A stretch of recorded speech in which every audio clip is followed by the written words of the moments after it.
So, good morning, ladies and gentlemen. Hello, and a very warm welcome to this live virtual session brought to you by People Matters and Repute.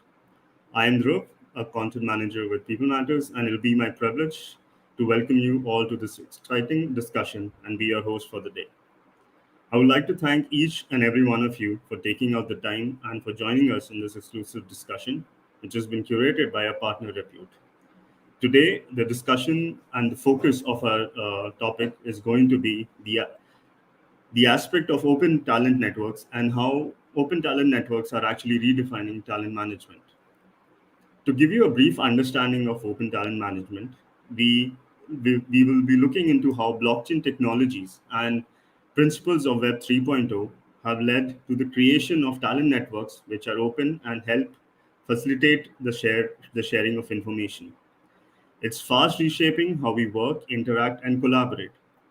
Right from establishing intra-systems connectivity within organizations to avoid siloed nature of working, to providing them with infrastructure to access a whole gamut of services, Open Talent Network actually helps HR leaders get access to full-time talent, freelancers, recruiters, interviewers, background verification agency, all at the click of a button. In its current shape and form, open talent networks are providing industry wide salary insights, smart offer rollouts, reliable background and skills verification, dependable referrals, and instant third party verifications. All these and much more will be explored in our conversation today. So, before I move ahead, I would like to introduce one of our first panelists, Mr. Deepak Dhar, CEO and co founder of Repute Networks. Deepak has been involved in the startup ecosystem from the start of his career.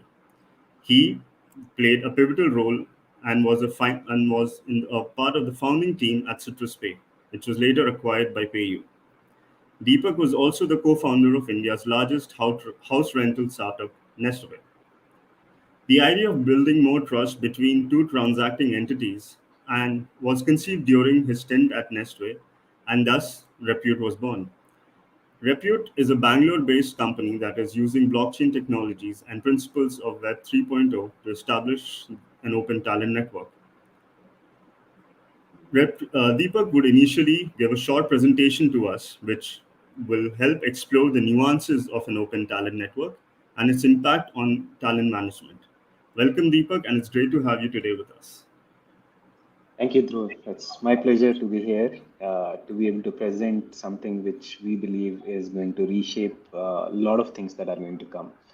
And India has already led the way in this in one sense. Like with UPI, we have created a payments network, which is right now talk of the world. We are already talking about creating other networks within the finance systems, which is like account aggregator system, which is connecting the banks and allowing a flow of bank information between, say, banks and whoever need to access the banking information. It's also now we have open network for digital commerce that is being built, which is helping the buyers and sellers connect to each other without really coming to it. So this topic of creating or moving towards networks is something which is where India is, I believe, leading the world and is the same place where we believe we should also have. We also have a great opportunity to use the network, say, model to reshape how talent, entire life cycle of talent management is conducted in that. So to begin with, I think we will share the what is open network, because that's generally the first question Definitely. when we are talking to people. What is difference between what is changing? What are we talking about here? So I'd like to just give a very brief presentation on what we believe is open network and how we should uh, look at it. Uh, if we have to talk today, let's say each one of us had to come on this platform and had to log in into the same application, and then we are able to talk to each other. Same would have been, let's say we wanted to have a video call with each other, and we needed to be on Zoom or say Microsoft Teams, but everybody had to be on the same application we are talking about. It is not possible that my company's preferred application is Teams and somebody else's preferred application is Zoom, and both the parties can be on their own preferred application and still communicate with each other. But that was not how emails were. If you look at it, emails are, if I was in Gmail or somebody else is in Outlook, I can still send email from Gmail to Outlook. It is not restricting me that everybody has to be on the same email. Imagine if that was the case, that everybody in the world was asked, like, either if you're not on the same system, then you can't really communicate or send emails to each other. But that's exactly the kind of system we have in almost every other ecosystem. If you look at it, we have to be on each other's application to be able to say conduct any business or communicate or interact in any way. So this is the difference between what we call a application or a closed system, or something which is an open network where different applications are connected to each other. Now, different applications connecting to each other has various levels of connectivity that can happen. The first level definitely is a closed system, that everybody comes on the same system and then everybody is present in the same system. And I logged in from one side, you logged in from other side, and then we are able to talk to each other. Now we go to the next level is probably a connected system. I have an application and I have a vendor whom we have say spoken to, and we have done a custom integration with them, and then these two applications can now talk to each other. But I haven't really tried to make any specific effort that my system can talk to all the systems.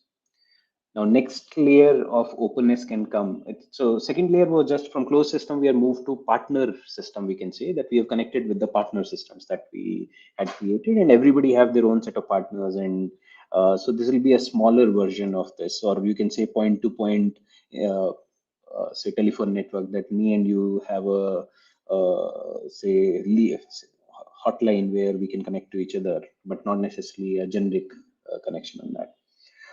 Next layer can come up to is, which is open systems. So we went ahead and we created APIs for our systems, and we have floated in the market that anybody who wants to connect to our system, this is the APIs are open for our system, and you can connect to our system. We have opened this. Now what happens with this is, let's say the various banks started doing this, and ICICI Bank did, let's say HDFC Bank did, and somebody, and each one of have their own APIs. And then if a merchant wants to connect to, let's say, the banks to accept payment from a user, what he'll have to do is he'll have to go and integrate with all 50 banks individually, because each one of them have a different setup. And that's why payment gateways came in between, which said that, yes, let me do this work of integrating with all 50 of them, and so that you just connect to me, and then I know how to go to each one of them. So this is next level from just partners connecting to each other. We are saying is, I've already given open APIs, or I've given my APIs, but there's no standardization of APIs. Everybody has their own set of APIs. So the next level is where you're talking about the network level, where not just my APIs are open. We have also, there is a standard that have been established that this is the API. Everybody has implemented same set of APIs, and there's a protocol for that. Like the first field will be the name, second field will be probably the ID, or third field will be something else. So everybody knows what is the interaction that is going to be, and you can build systems accordingly. This is where we'll talk about all these networks we have, whether we call it initially, we have Visa as a payments network existing. Over a period of time, we are talking about now UPI and account aggregator and ONDC in India. So these are the open networks. Next level we can talk about is, this is still systems where I think people are doing a transaction with each other in a manner where a buyer and a seller can interact with each other. Apart from transaction data, if the reputation data is also flowing with that, that what kind of a person am I talking about? Is it reliable person? Is it quality? Not just the quantitative aspect of it also flows through it. Then we are talking about what we call the reputation networks, which is probably one step ahead, going beyond this. One of the features of reputation network would be that competitors can also speak to each other, or the competitor systems can speak to each other. Let's say I'm a buyer, and I can speak to other buyers for the same service to get to know about how has been the behavior of this particular service provider. Or similarly, service providers can speak to each other to get to know how has been a particular buyer in the past. Banking ecosystem has done that as well by creating credit bureaus, not just transacting system, but have also created credit bureau where they also have the behavior part of the say user or consumer also captured somewhere. So this is taking it to the next level. So what would change if we are talking about this? So we are talking about that this is our conventional way of doing business. There is a consumer. I'm a company, and I have a system. I have asked probably my vendors to log into my system to provide service. I have a ERP system, and I've asked my suppliers, you have to log into my ERP system, then only we work. Otherwise, we can't work. Both of us have to be on the same system. That was probably one way. Second might be that the service provider has given an application where you are logging in. Let's say an insurance company says, this is my application, log into my application, and then you can access these features. So every company who has bought, say, insurance from them, they will have to log in, and then they will have to manage their policies going there. Or third mechanism was where both the parties met at a third party's platform, which is probably the marketplaces that became that. Somebody is getting all the insurance companies also on one side, and also is getting the employers on one side, and this is the place where insurance companies and or somebody is getting all the merchants and all the buyers, and they are meeting, or drivers or riders, and they're meeting at the same place.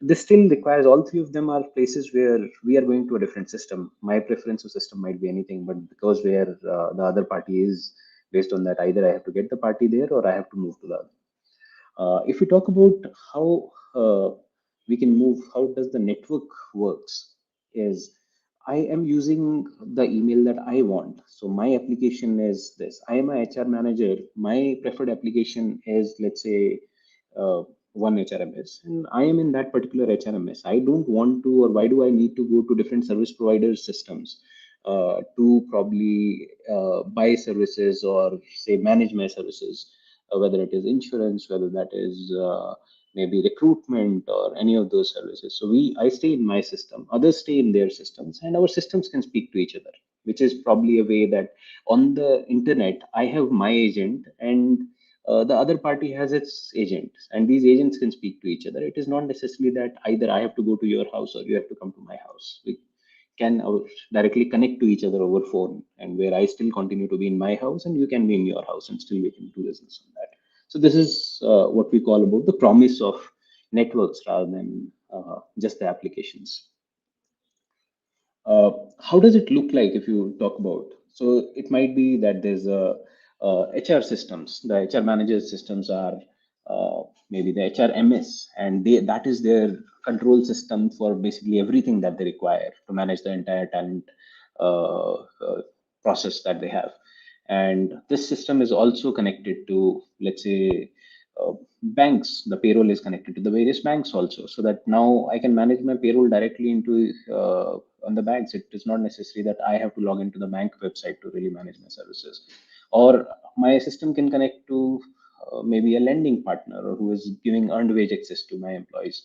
Again, I do not have to go to them to say that these are my employees and you can provide them services, etc. They can continue to be at their side. The employment system can be continue to be using their own system. The same thing can go in insurance, where somebody is getting all the insurance providers, and probably you're talking about the HRMS becomes continues to be your systems, and can be for professionals, which is I need a chartered accountant or designer or some consultants or lawyers for various services within the company. We can still take that also, and they continue to be using whatever systems they are using. Like with a classic example for a finance system might be the chartered accountant wants to use his tally system, they because that's where they are.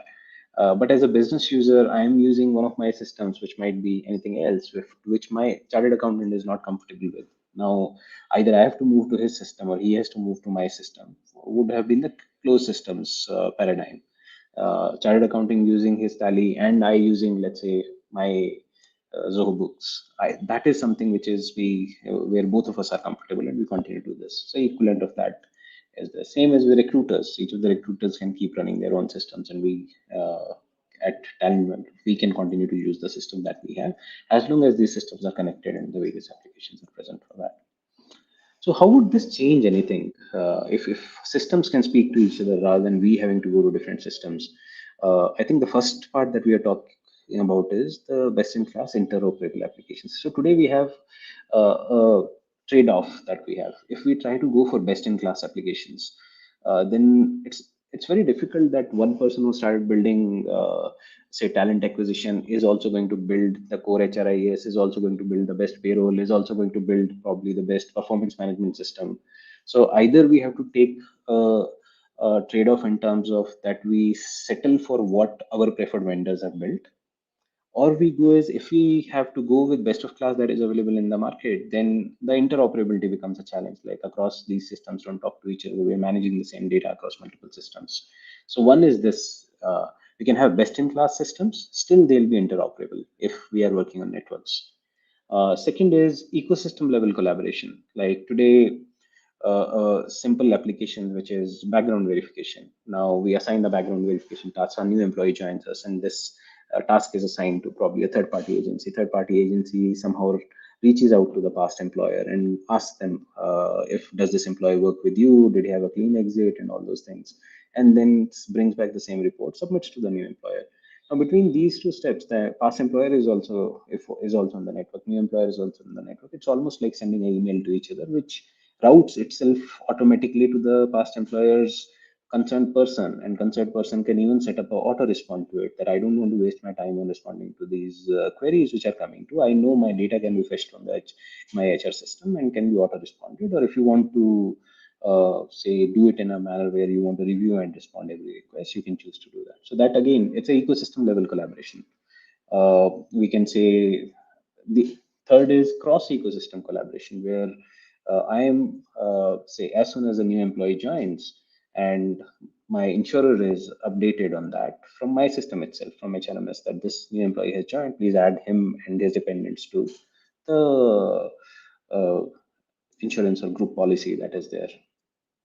Then goes to uh, the fourth is the individuals themselves. Like when we are talking about, there was a promise of professional network which was created. Let's say a LinkedIn would be that it is not just a resume; it is resume plus connections. Over a period of time, this resume plus connections have got diluted, because connections today, most of the people when we are talking to them, majority of the connections are people whom you don't really know. So the concept that just by seeing my connections I can judge what is a person talking or who is the person, has become slightly diluted. Now if we have again something like this where I can actually carry my personal credentials with me, it's very easy for when I'm trying to go and talk to anybody else in the ecosystem to prove my credentials and get to this. So these are some things which are very, very possible when we are moving towards a network approach rather than a system approach where all the data continues to lie in the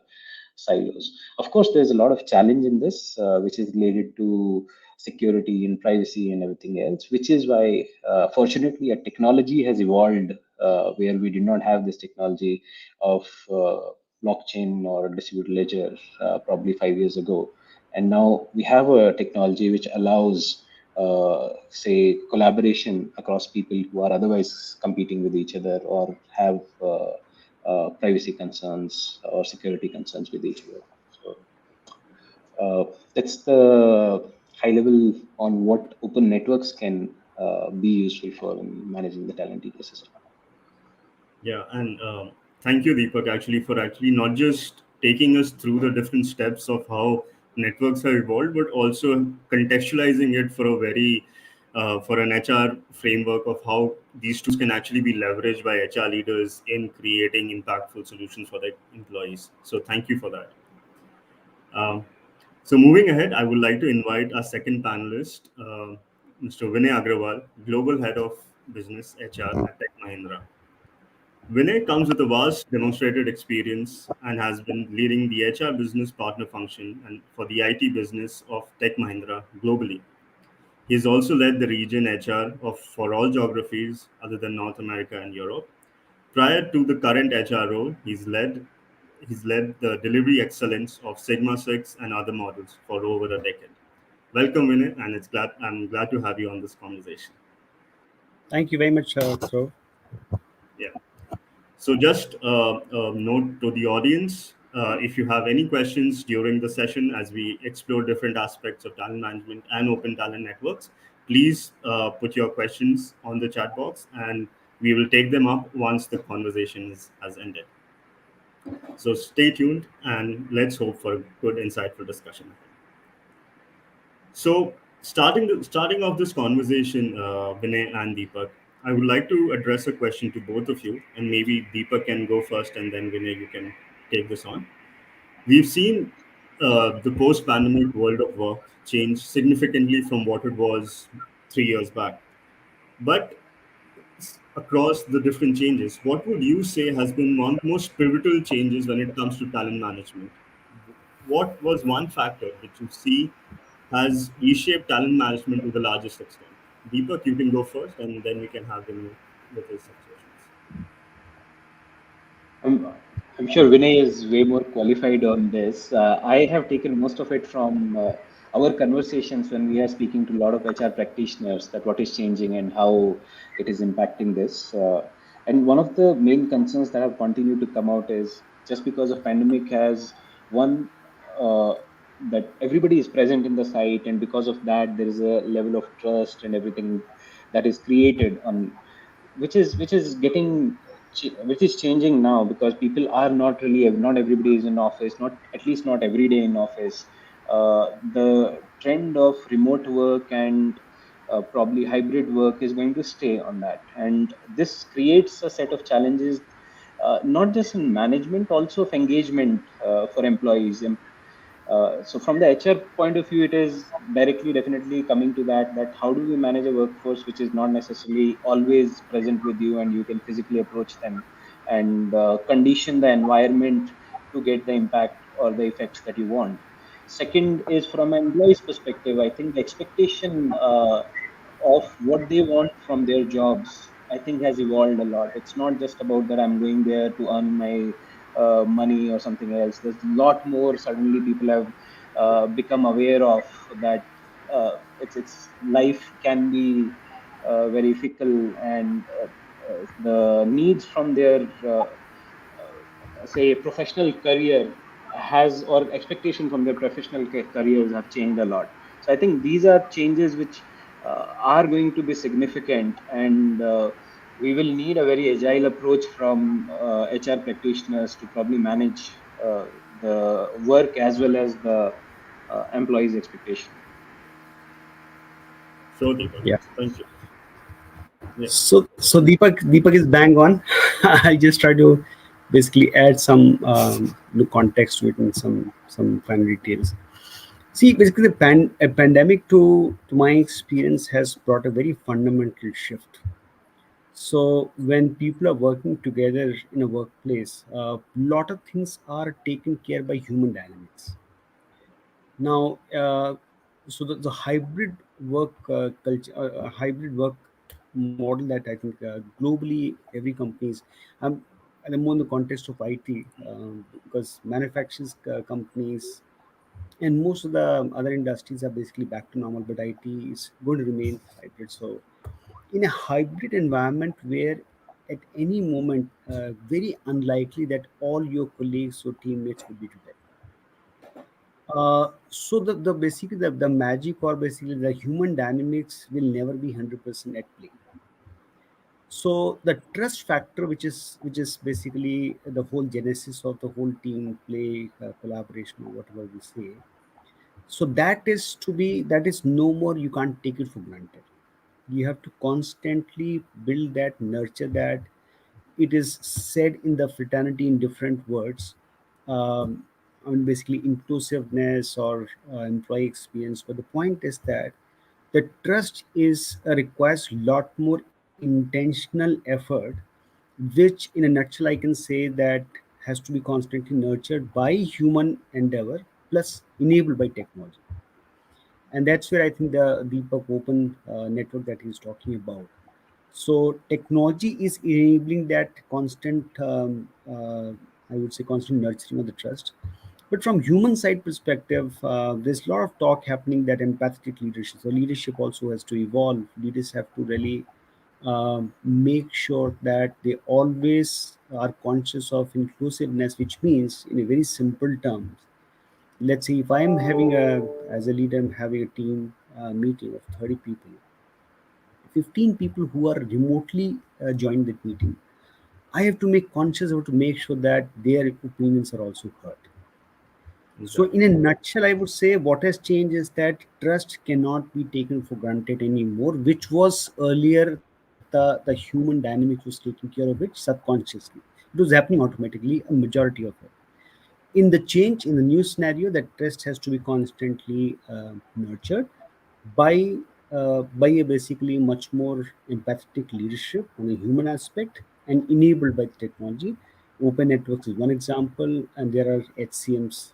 How the conversation happens, so people are talking about mail getting redundant and more contemporary form interactions on chat, etc. So, Dhruv, this is what my experience has been the main shift from pre-pandemic to post-pandemic, and it may be irreversible, at least for IT industry. I can see that. Thank you, Deepak and Vinay for highlighting those points. And Vinay, I really like that you took a step back and addressed trust as a key component which has shifted, because not a lot of people would just look at the symptoms but not the cause. And I think looking at trust as an important factor is very important in today's world, Yeah, be it hybrid or be it where people are moving yeah, back to office also. That actually sets up for our next question, Deepak. And we've explored this. You explored this certainly in the presentation that you gave us.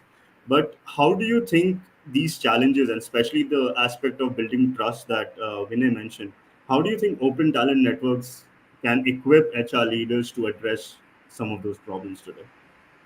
Right.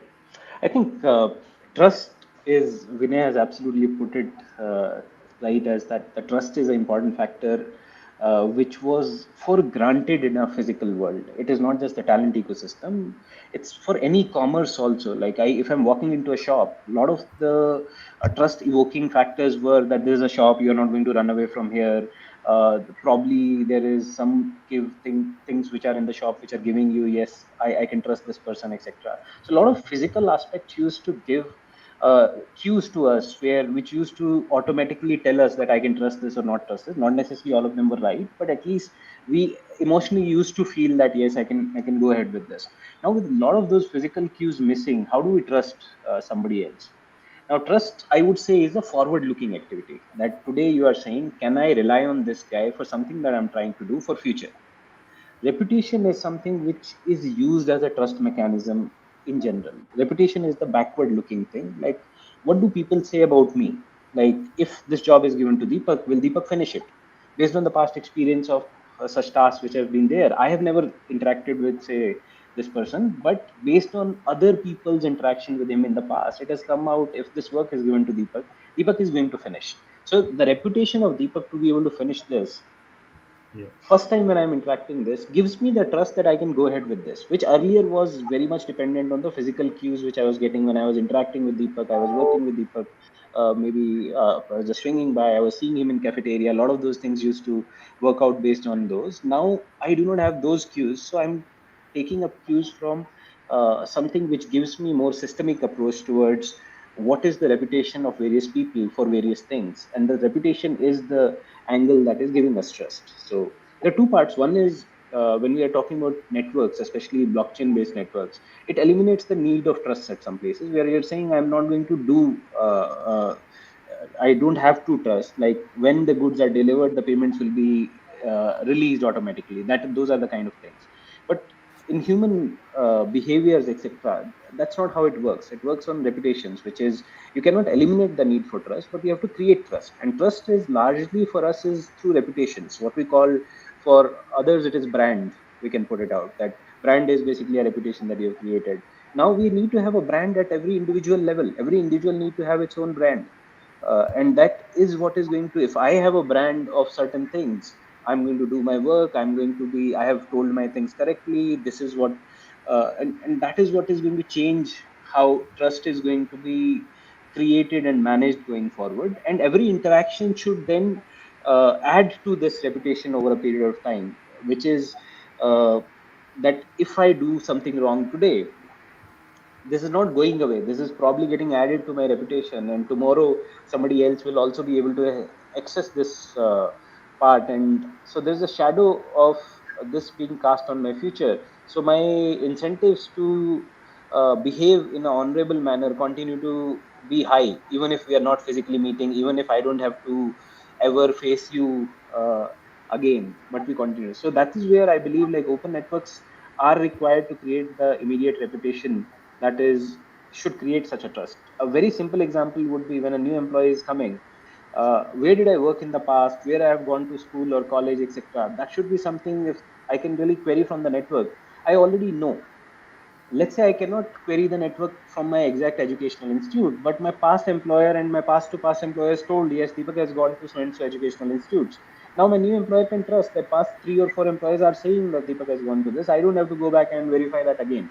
So that what is your level of trust will change. Some places it is compliance requirement that I have to do it myself.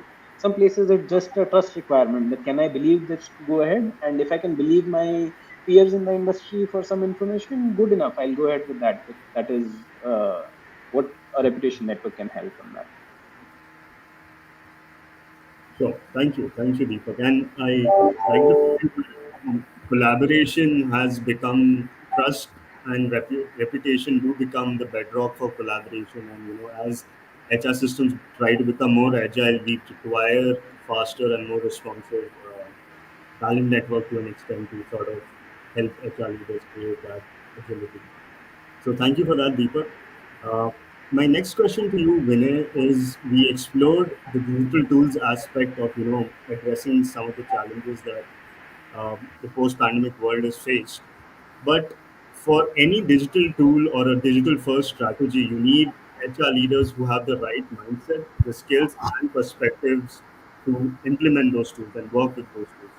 So, what would you say are some of the core necessary factors right now that HR leaders should look at before trying to go for a digital first or a digital tool enabled HR strategy? So, Dhruv, okay, let me take a cue from what Deepak said.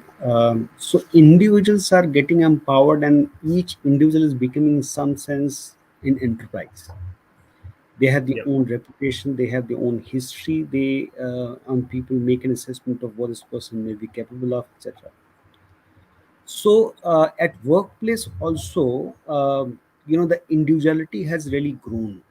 There's a lot of empowerment, so command and control, or basically different variations, different degrees of that many leaders have enjoyed, that there's a great shift, right? So people need to be treated with lot more autonomy. I mean, autonomy has always been one of the factors people like, but in the new, which is lot more flexible environment, the employees, the workers are a lot more autonomous. That need to be recognized. So that's a big shift. So leaders have to basically uh, accept the fact that people have choices, and they need to be treated with lot more autonomy there. And also basically, what Satya Nadella says, great reshuffle. So there is a philosophical change. So there's not a tactical change of really where you work from. There's a philosophical change in terms of the people are have tasted a very different way of life, and they have questions saying that, do we really have to work that way? Do we really have to work 10 hours every day, etc.? uh, you can make use of the so much flexibility being offered by organizations. So the personal and professional both lives have to be respected those, which bring to the point, in nutshell, the leaders need to be a lot more empathetic. And I was just trying to basically visualize what you mean by empathetic and what are the implication manifestation of that term. So leaders have to have ability to really empathize in terms of what the person might be going through, what the person might be having, the personal priorities and professional priorities, how to make a good combination of that, and basically have build a relationship with a clear understanding of what is acceptable, what is not acceptable, what is expected, etc. What are the area there's a flexibility, what are the area there's no flexibility, right? So sure, those, sure. the way we manage people, we have to have a better sense of that. And I mean, inclusivity is a term which is used to describe all of that. So leaders have to be a lot more inclusive, uh, and the focus is to more on outcome. When it- with the exception of what Sundaripiji recently said, that reward the effort, not the outcome. So that's a R&D word differently, or create topics differently, but mostly services business, product businesses, it is outcome based. So you give flexibility, but have a clear agreement on what is a clear bottom line. And beside that, you give flexibility as much as possible. Does that make Sure. sense? Yeah, that actually helps contextualize what a lot of digital tools are providing. But if you don't have the right mindset, then those tools might not actually help us yield the right results. So So as I said, thank you, that thank you. basically it's a very fine balance of human and technology. So both are Exactly. going to play a critical role, but the on how well it complements each other would determine the success.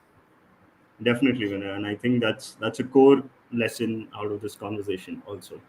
So, Vinay, I liked the point where you sort of emphasized the shift back of power is back towards the individual, towards the employee, and employee preferences are now dictating their choice to work or not work. And this has led to companies look at employee experience completely differently.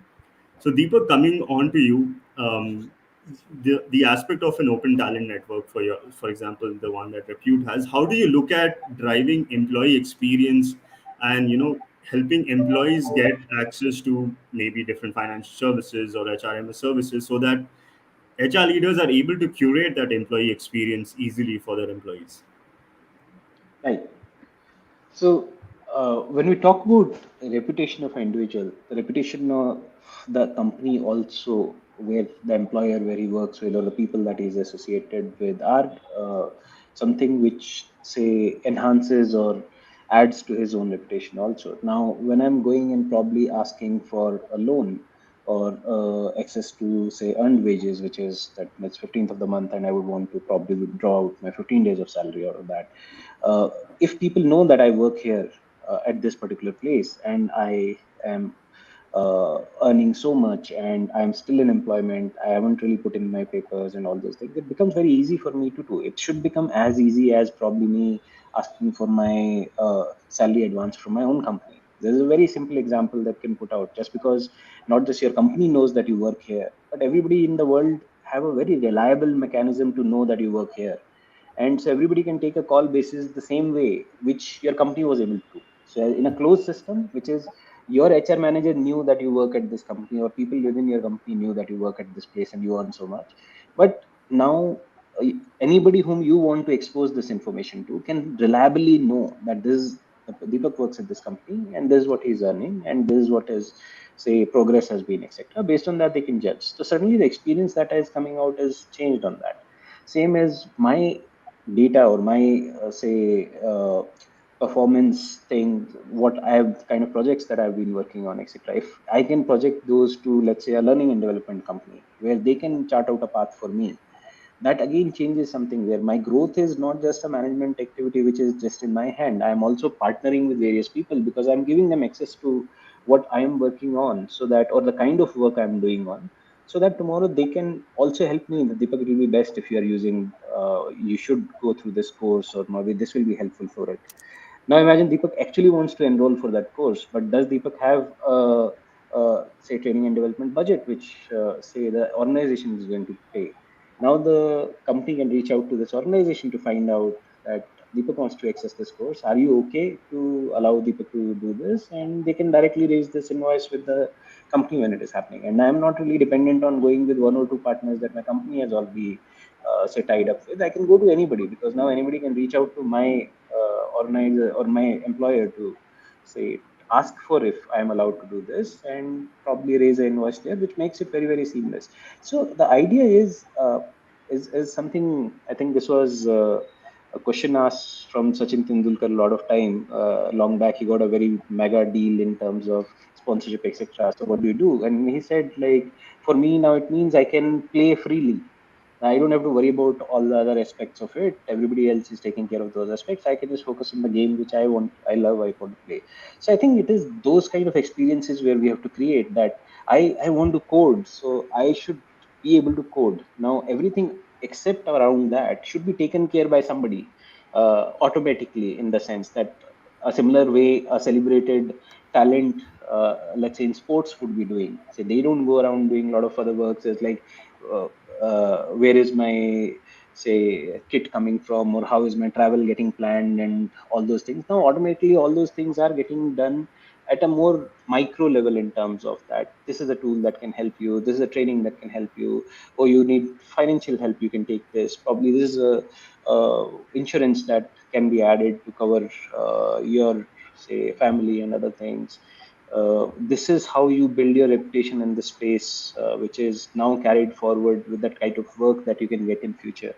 So idea of a network would be to take it to a level where as an employee, I just focus on doing what I'm doing, and everything else around me is taken care as smooth in a as seamlessly as possible it is.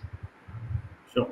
Thank you, Deepak, for looking at how is actually an open talent network, how it can actually facilitate driving employee experience. So thank you for that. Moving ahead, Vinay, building on what Deepak said of of an open talent network actually providing a seamless experience, we've seen a similar problem being faced by HR leaders when it comes to having the right tools but not being able to create that employee experience, that robust brand, that that factor which keeps employees attracted and retained in the company. What would you say are some best practices, especially in the post-pandemic world, where companies can look at curating employee experience and ensuring that they're able to retain their important talent? Yeah. So very good. Yeah. So I think at present, the whole industry is looking at this hybrid. This animal is still probably there are a lot of unknowns, a lot of questions. Is still we don't have answer. So I can share the experience. So we had a conversation, and it is so there was one view saying that why doesn't HR send a mail? They send a mandate by this date. People have to come at least 2 days a week, etc., etc. That was one way. Uh, but I think we realized that's not probably the best way. So we said that basically let's have at each program level, project level, whichever is the logical work unit. At that level, the leader should have an open discussion with the team, saying this is what basically you're going through. So there have been basically project with the customer escalations. There's a clear trend of customer escalations going up. There are basically pieces of work, there are some projects which are fairly stable. So so knowledge is basically in the team, and work is really streamlined, so their degree for need for collaboration is relatively lower. So the approach we took is that take the team into confidence, and whatever the challenge, put upfront in front of them, and say that we are going to do it together. Does that require basically coming to office frequently? If the project, if this is basically a development project and you're trying to build a platform which is completely cloud native, right from scratch, etc., of course there's a lot more consultation discussions required to decide, take so many design decisions, etc. There, of course, people themselves realize that we have been working from home, but such creative discussions, somehow the vibes, human vibes, make a huge difference. So they themselves will agree. Some work is stable, team itself going by consensus say that okay, this is peaceful. So the point I'm saying is the first thing is basically the team culture. Say that let's sit together, agree on what is the right thing to best thing to achieve, what objective we have to achieve. That's one. Second thing is evolve a mechanism which really works for the context of the work unit. So the tools or mechanism to probably agree on how to fix the accountability, who's going to do what, and what is the outcome expected, and rest basically leave for people to collaborate. So it's a combination of the practices and tools, but bottom line is that how do you basically create a sort of democratic environment, especially where it's not the work has some complexity. So basis Sure, work you decide that and build those mechanisms. sure, Vinay. Thank you for exploring that aspect also for our audience. Moving ahead, this will be my final question to both our panelists. And to keep it short, I would request we can start with Vinay and then we can have Deepak's input on this. What is the one key thing that you think HR leaders really need to start doing? Because we've been talking about a lot of changes that technology is bringing in. We've been talking a lot of changes that HR leaders need to bring in. But what, according to you, should be the one key perspective change or actionable that HR leaders need to implement moving ahead? So, Vinay, will start with you, and Deepak will go Yeah. on to you after that. Yeah. So I think basically engagement has always been there, but that the way engagement needs to happen, or I would say the engagement deficit, the risk of engagement deficit has gone up in the virtual world. So I would say the biggest concern or the biggest priority is to how to make sure, and especially one of the biggest example is that people, and because of high attrition, I think every company, at least in IT industry, would have at least 30% people who joined during pandemic. Those people have never seen, they have not felt the physicality of the organization. They didn't get a chance to meet people, etc. So I think that number one agenda is how to build the real engagement and build that connection, people to people connection. Sure. Thank you, Vinay. Deepak, if you had anything to add. I think I'll take up what Vinay had mentioned some time ago, which was I think we need to treat each employee as an enterprise of one. It is everybody. We are working at a granularity of a single individual level now. We cannot say, oh, all of this team, customer care, everybody, this is how it should work, or engineers, this is how it should work, field staff, this is how it should work. Everybody has their own set of aspirations, and everybody need to be managed at a single aspiration level. We cannot build up large groups and drive everything as large groups. It is like consumer preferences have moved to granularity of one. Same way, the service professionals, whether has moved as an enterprise of one, and we have to treat it like that, that every individual is running their own enterprise, and what would make them run their enterprise in the best possible manner, instead of saying that it's my enterprise and this individual is serving my enterprise. It's not. I have an enterprise and this individual also have an enterprise, and both our enterprises need to work in a manner that the together we are growing each other as well. There is a relationship which is growing. So the moment we start looking at that everybody is a business or enterprise in itself, and everybody needs to have a brand and a relationship and everything else on their own, and that is a stage I think we'll have to get to now, instead of uh, just driving it very large cohorts and abstractions. Agreed, Deepak, completely. And with that, I would like to end our panel discussion. Thank you, Deepak, and thank you, Vijay, for your insightful perspectives and your explanations on some of the trends that we are yet to see coming here. Now, I'll take up some audience questions, and we're getting a lot of those. So, Deepak, my first question to you, it's a two-part question.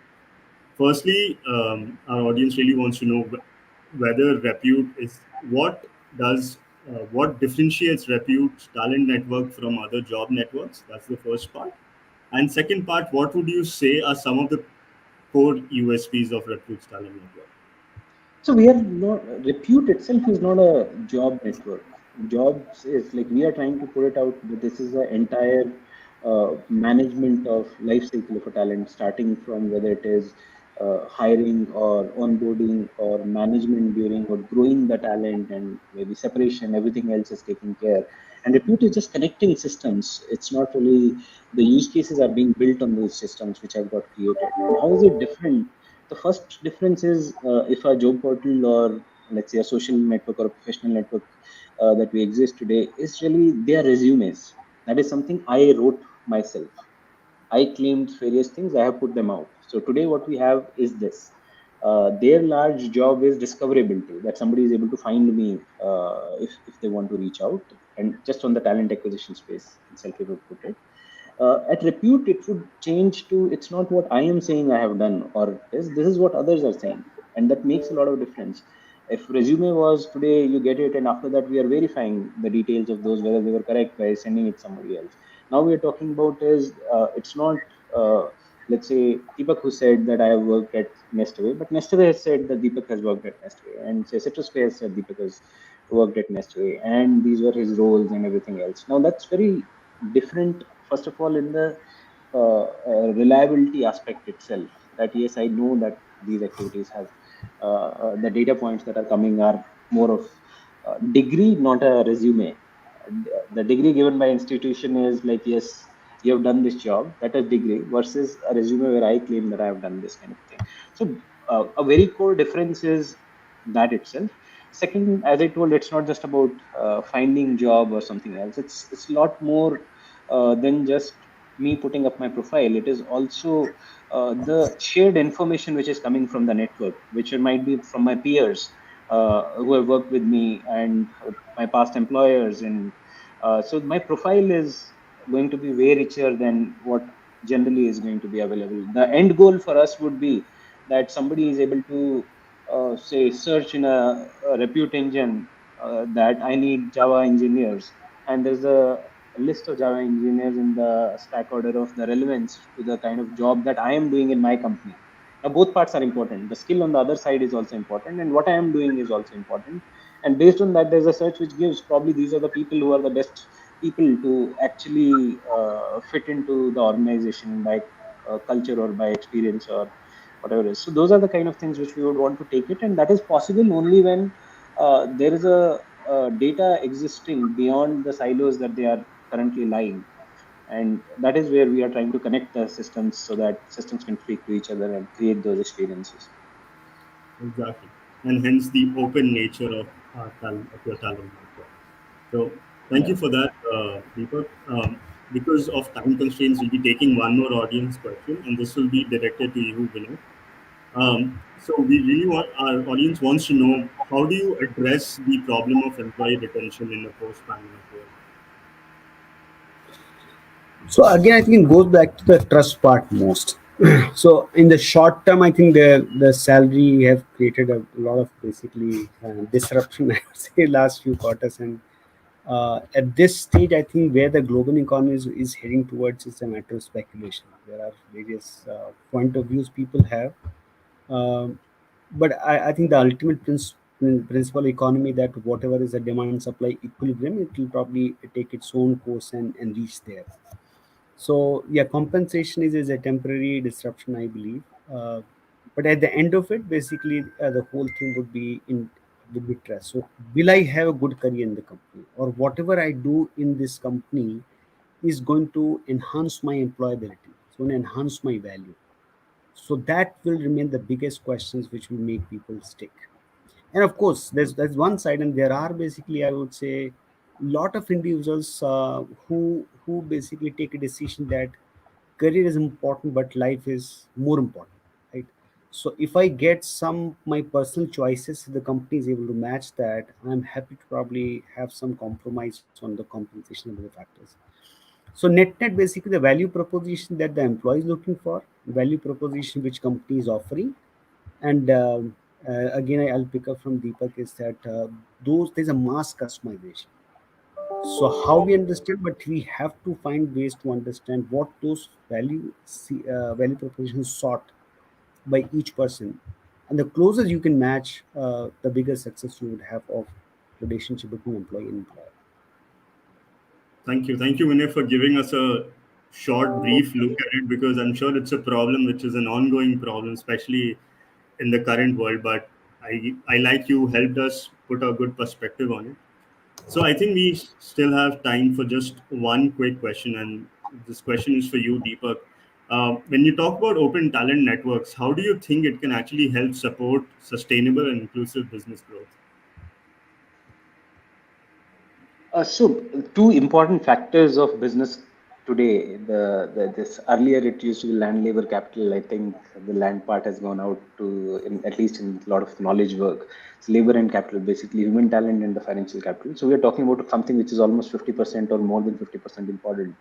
So sustainable business growth is where we are looking at how do we get the best utilization of people that we have? How do we align them to what organization wants by tapping into what are their best internal motivations, and those best internal motivations then are something which we have to understand. We have to hire the right kind of people. Today the talent market is very inefficient market. If you look at it, when I was just telling about the compensation say thing that has happened today, how difficult it is for somebody like me to, like anybody goes to the market, how does he find out what is his right compensation? He has to take an offer from one company, then has to go to another company and take an offer from them, and he keeps repeating this process till the time there's somebody who does not better it anymore. So that is the place that is how you're finding out what is your true value today. It could have been very easy to generate. There's an ecosystem that does not have efficiencies on this. This is very inefficient ecosystem. So if we are going to create more efficient ecosystem. We are saving time in trying to get the best person to get the job, to do it. A lot of employers are not in a position where they are saying, "Oh, I don't want to pay him so much." I think our problem a lot of time is I do not know whether this is the right thing to give or not, because the moment we say that yes, this is something, we are very happy to get somebody on board if he's going to create the value more than what you are going to pay. As a business, creating a sustainable value, we are talking about that is that employee is creating more value than probably what organization is paying, so that there is a greater value created for the business by his contribution or her contribution on that. So a lot of it would be depending on creating or removing the inefficiencies of finding the right talent and rewarding the right talent so that they give their best to take the organization forward. Uh, I think probably for me it would be that can change to kind of continuous growth in that. And as a individual, for me also, let's say you hire the best person today. What happens is he's very good at interviewing. We onboarded him. After coming in, will he give his best? We don't know. It is an internal Yeah. motivation question. I may very well slack for a year because this is a year where I'm preparing for my further education. And at the end of it, if because my reputation here has gone for a toss, I'll just move out and probably move to another company and get a job again because I'm good at cracking interviews. I'll still go ahead with that. So uh, having this long-term view on who am I and trying to work towards that as an individual is what is going to add value to the organization as well, because then I'm giving my best to the organization to try to make the organization go ahead. Thank you. Thank you for looking at it holistically, Deepak, and actually looking at breaking down sustainable growth and linking it to having the right employees on board is very necessary in today's world, I think. So, thank you, everyone. Thank you, Deepak. Thank you, Vinay, for joining us for this very insightful conversation. With this, we are going to wrap up our session for the day. We would like to thank our partner Repute once again for helping us curate these conversations and our speaker, both Vinay and Deepak, to join us today and share some of their insights and help us create better practices moving forward. It's been a pleasure hosting you all. Do stay tuned to your inbox for details of our upcoming other events and virtual learning sessions. Also, please feel free to share your feedback in the link posted on the comment section. Have a great day and thank you to all. Thank Thank you, you. Dhruv. Thank you, Vinay. Yeah. Bye. Thanks, Deepak.